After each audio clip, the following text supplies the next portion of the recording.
As wildfires continue to rage across Greece, a debate has ensued over what the government's response should be. Should it continue with its programme of replanting trees that could provide fuel for future fires? Or, as some scientists urge, look for new ways to adapt?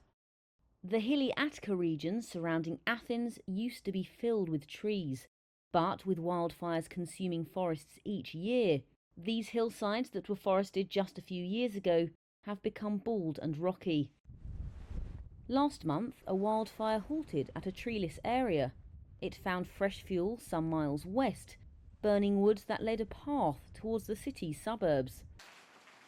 It swept through the leafy village of Penteli and Marlena Kaloudi's house, where she has lived for around 50 years.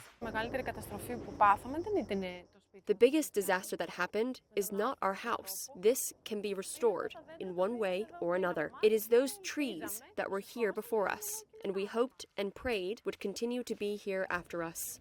This devastation is a familiar sight in Greece and across the Mediterranean region, where fires have become more frequent and fierce.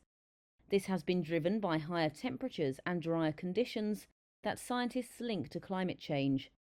And for the Attica region, national data has shown over 60% of broadleafed forest and 41% of coniferous forest has been burned and has not fully regrown.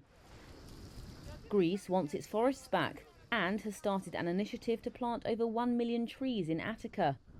But not everyone thinks resowing forests after fires works. We cannot.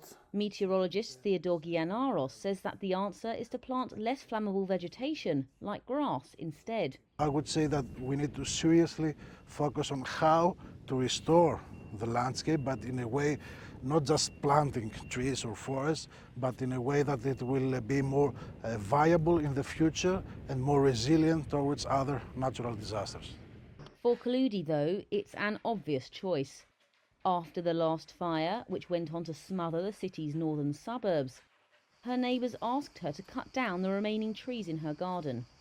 She refused. The loss of this forest terrifies me. It touches me on a survival level, she said. She added that what scares her is the fact that some want to cut down the trees that are left.